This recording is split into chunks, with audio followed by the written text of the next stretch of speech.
4 years ago, two climbers vanished on El Capitan without a trace.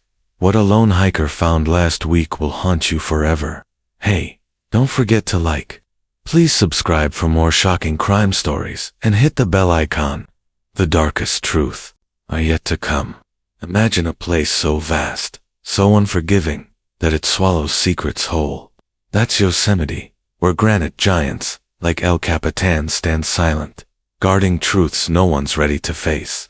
In October 2021, Ethan Caldwell and Caleb Morrow, two climbers in their late 20s, set out to conquer a new route on El Capitan's sheer face. They were no strangers to the mountain. Years of scaling cliffs together, from Joshua Tree to the Tetons, had made them brothers in all but blood. Ethan, with his quiet intensity and knack for planning routes, led the way. Caleb, the wrist, with a laugh that echoed off canyon walls, followed. They left behind a campsite, a few texts to family, and a promise to be back by Sunday.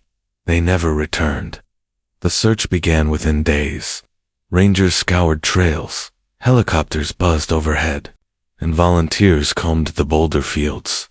All they found was their tent, untouched, with sleeping bags still rolled out, a half-eaten granola bar, and a climbing rope coiled neatly by the fire pit. It was as if the mountain had opened up and claimed them. Ethan's older sister, Nora Caldwell, drove from Sacramento to join the search, her heart sinking with every empty trail. She'd always worried about Ethan's climbs, but he'd text her summit selfies with captions like, "Still alive, sis." This time, her phone stayed silent. Weeks turned to months, then years. The case went cold, but Nora never stopped wondering what happened to her brother and his best friend. Fast forward to last week, October 2025. A hiker named Sarah Nguyen was trekking a lesser-known trail near Mirror Lake, her border collie, Jasper, darting through the underbrush. Sarah worked as a seasonal guide at Yosemite, her days spent leading tourists through safe paths. But that morning, she was off duty, cutting through a rocky shortcut to make it home for dinner. Jasper, trained to sniff out anything unusual, froze near a pile of scree-loose rocks shifted by recent rains. His ears perked, and a low growl rumbled in his throat. Sarah called him back, but Jasper wouldn't move, pawing at a jagged slab of granite. "What is it, buddy?" she muttered, tugging his collar. Then she saw a glint of metal, half buried in the dirt. Sarah knelt, brushing away gravel with her gloved hands. It was a climbing carabiner, rusted but intact, its bright orange color dulled by time. Beside it, something else caught her eye, fabric faded and torn, protruding from under the slab. Her stomach twisted. She pulled out her phone, hands unsteady, and shone the flashlight. The beam revealed a skeletal hand, fingers curled around a shred of blue nylon, a climbing harness. Sarah stumbled back, Jasper barking frantically now. She dialed 911, her voice shaking.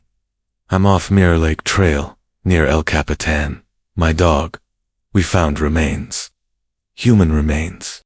In Sacramento, Nora Caldwell was sorting through her brother's old gear in her attic, a ritual she'd repeated every October since he vanished. Photos, chalk bags, a worn journal filled with Ethan's sketches of climbing routes. The doorbell rang sharp and unexpected. It was past 8 p.m., too late for casual visitors. Through the peephole, she saw Deputy Maria Torres, a local sheriff's officer she'd met during the initial search. Nora's chest tightened. She knew that cops didn't show up at night with good news. "Evening, Nora," Torres said, her voice steady but kind. "Can I come in?" Nora nodded, stepping aside, noticing how Torres clutched her notepad like a shield. "We found remains near El Capitan this morning. A hiker's dog uncovered them in a rockslide area." Nora sank onto the couch, her mind racing.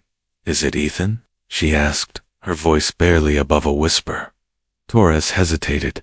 "We're not sure yet. The gear matches what Caleb was carrying, his orange carabiner, his harness. Dental records will confirm. but it'll take a couple of days. Nora exhaled, a mix of relief and dread. Caleb, not Ethan.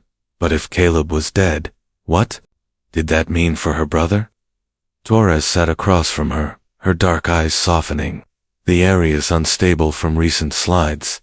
We're searching for more evidence, but I need to ask, did Ethan or Caleb ever mention working odd jobs around here, maybe with locals near the park? Nora frowned, shaking her head. They were climbers, not laborers. They'd pick up guiding gigs sometimes, but nothing regular. Torres nodded, jotting something down. We found a pay stub near the remains. Cash payment, signed by a local Jacob Ellison. He's a park volunteer, runs a small campground near the valley. The name didn't ring a bell, but something about it nagged at Nora. I'd like you to come to the site tomorrow, Torres added. You might recognize something personal, something we missed. The next morning, Nora drove the 3 hours to Yosemite, the familiar road winding through pine forests and past granite cliffs that loomed like silent sentinels. She'd made this drive countless times, dropping Ethan off for climbs, picking him up with dirt-streaked grins. Now, El Capitan's shadow felt heavier, its face hiding answers she wasn't sure she wanted. At the ranger station, the scene was chaotic. Yellow tape cordoned off a boulder field. Investigators in park uniforms moved methodically, and Sarah stood with Jasper, looking pale. Deputy Torres greeted Nora, leading her to a command tent where evidence bags lined a folding table, a torn harness, a waterlogged wallet, a single hiking boot. Nora's breath caught as she picked up the wallet. Caleb's ID stared back, his cocky smile frozen in time. That's him, she said, her voice steady despite the ache in her chest. These are Caleb's things. Lieutenant Daniel Park, the lead investigator, approached. Miss Caldwell, thank you for coming. The remains suggest a fall, possibly caught in a rock slide. We're still searching for Ethan. Nora nodded, her eyes scanning the table. A pay stub, crumpled but legible, bore Caleb's name and a signature. Jacob Ellison, Ellison's Valley Camp. Who is this guy? Nora asked. Park shrugged. Longtime volunteer, early 60s. Helps with trail maintenance, runs a campground for climbers. He was part of the original search in 21, said he never met Ethan or Caleb, just saw their posters. Nora's gut twisted. Something felt off. Why would Caleb have a pay stub from a man who claimed not to know him? She thought back to Ethan's journal, the one she'd skimmed last night. A single entry stood out. Met a guy at the valley camp.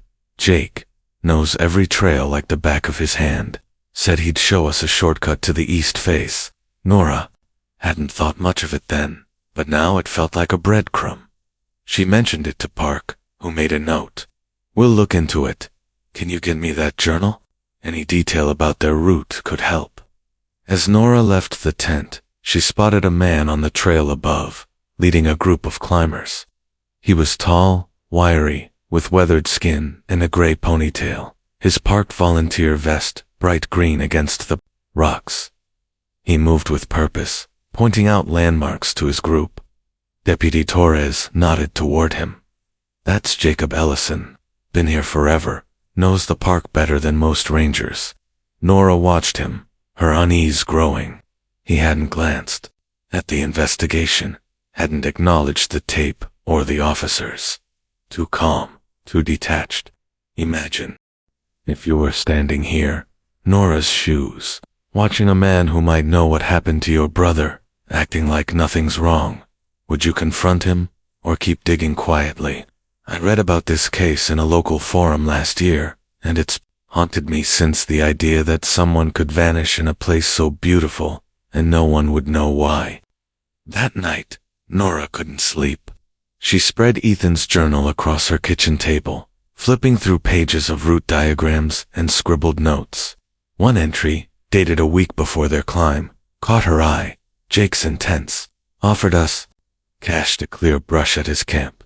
Caleb thinks he's weird, but harmless. I don't know. Something's off. Nora's pulse quickened. Ethan had sensed something too. She found 3 pay stubs tucked in the journal's back pocket, all from Ellison's Valley camp, signed by Jacob Ellison. Cash payments, $800 each, for trail work. The dates were late September 2021, just before they vanished. Jacob had lied he'd known them, worked with them, and never said a word. Nora drove to Ellison's Valley camp the next morning, a sprawling site tucked against the park's edge.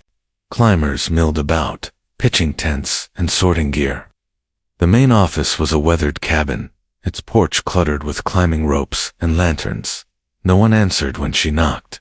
She circled the property, noting a locked shed in the back, its windows boarded up.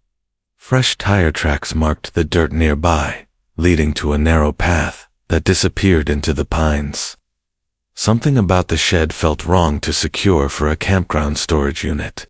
She called Deputy Torres, her voice low. "Maria, I found pay stubs." Ethan and Caleb worked for Jacob Ellison. He lied about not knowing them.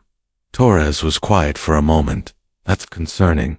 He was part of the search. Nora, he'd have known to mention that." Her tone shifted, cautious. "Stay away from the camp for now. I'll pull his records, see what comes up." But Nora couldn't wait. She needed answers. She followed the tire tracks down the path, her car bouncing over ruts. The trail ended at a clearing, where a low concrete building sat half buried in a hillside. It looked old, like a relic from another time, with a heavy steel door and a single vent pipe jutting from the ground. Jacob's truck, a battered gray Toyota, was parked nearby. The tracks were fresh, no more than a few hours old. Nora parked behind a tree, her heart pounding. She crept closer, staying low. The building's door was ajar, and a faint sound like a muffled voice came from inside. She froze, straining to hear. "You need to listen," a man's voice said, low and deliberate. "Jacob, this is your place now. Stop fighting it." A second voice, weaker, answered, "Please, let me go." Nora's blood ran cold. Someone was in there, someone who didn't want to be. She backed away, fumbling for her phone, but there was no signal. The sound came against Shane's, unmistakable, clinking against concrete. Her hands shook as she dialed Torres, praying the call would connect. As the line rang, a shadow moved behind her. Jacob Ellison stepped into the clearing, his eyes locking onto hers.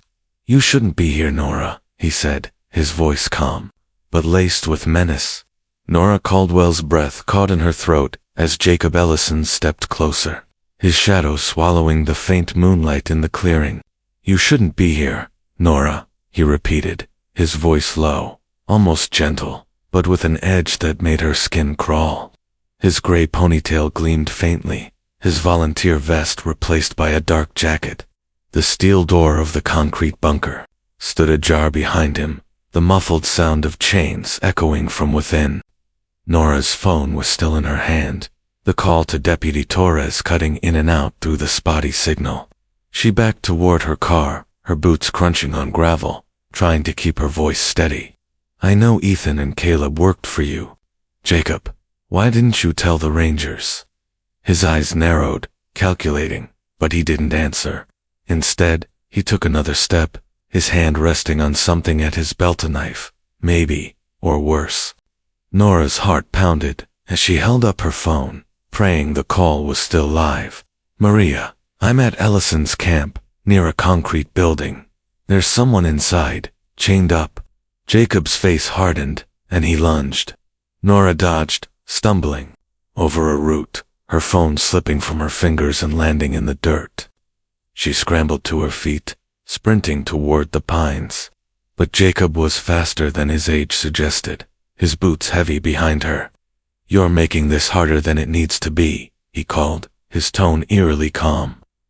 Nora reached her car, yanking the door open, but before she could slide in, Jacob's hand clamped around her wrist, twisting it painfully. She kicked out, catching his shin, and broke free, running back toward the bunker. If someone was inside, she couldn't leave them. The door was heavier than it looked, groaning as she shoved it open. The air inside was stale, thick with the smell of damp concrete and something sour: sweat, fear, neglect. Emergency lights cast a dim yellow glow, revealing concrete steps descending into a larger chamber. Nora's eyes adjusted, and her stomach dropped. In the corner, a figure slumped on a thin mattress, wrists and ankles bound by chains bolted to the floor. Long, matted hair hung over his face, but she'd know him anywhere he found her brother. Skeletal and barely recognizable, his one strong frame withered to bones. "Ethan," she whispered, her voice breaking. His head lifted slightly, eyes dull, unfocused, like he'd forgotten what hope looked like. Jacob's footsteps echoed behind her. "You should have stayed in Sacramento," he said, his voice closer now. Nora spun, her back against the cold wall, searching for anything to defend herself. A rusted pipe lay in the corner. She grabbed it, holding it like a bat. "Let him go, Jacob. The police are coming. They heard me." Jacob paused at the top of the stairs, his silhouette filling the doorway.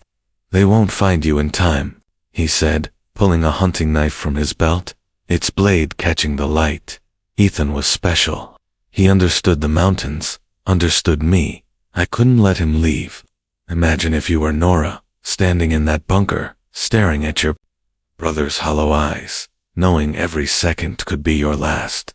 Would you fight or beg for mercy? I came across Ethan's story in a faded park newsletter, tucked away in a library archive, and it's haunted me ever since. How someone could hide such darkness in plain sight, in a place meant for freedom. Nora tightened her grip on the pipe, her mind racing.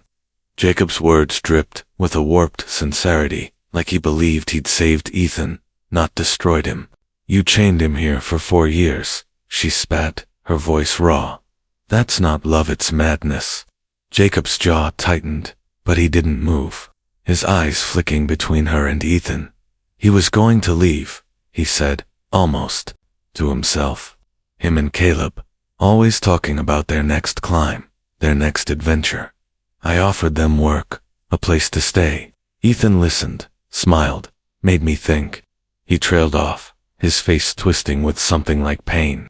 Caleb didn't understand. He got in the way. Nora's blood ran cold. "What did you do to Caleb?" Jacob's gaze darkened, and he stepped down the stairs, knife steady. "Caleb was trouble, always asking questions, poking around my camp. He saw things he shouldn't have, my journals, my photos." Nora's mind flashed to the pay stubs, the journal entry about Jacob's intensity. Had Caleb sensed the danger too? She glanced at Ethan, his head still bowed, unresponsive. She needed to keep Jacob talking, by time. "So you killed him," she said, her voice steady, despite the fear, clawing her chest. "You buried him in that rock slide." Jacob stopped, his knife lowering slightly. "It was an accident," he said, but his tone lacked conviction. "He came at me, yelling about calling the cops. I just pushed him. The cliff was right there. The rocks did the rest." His eyes darted to Ethan, a flicker of obsession, returning. "But Ethan, he was different. I couldn't lose him. He's safe here, protected from the world that chews up dreamers like him." A distant sound broke the tension. Engines, multiple vehicles, roaring closer. Jacob froze, his head tilting toward the vent pipe. Nora's call had gone through. Relief flooded her, but it was short-lived. Jacob's face contorted with rage, and he lunged, knife slashing toward her. Nora swung the pipe, catching his forearm, with a sickening crack. The knife clattered to the floor, and Jacob stumbled, clutching his arm. "You ruined everything," he snarled, diving for the blade. Nora kicked it away, her eyes locked on Ethan. "Hold on, Ethan," she whispered, praying he could hear her.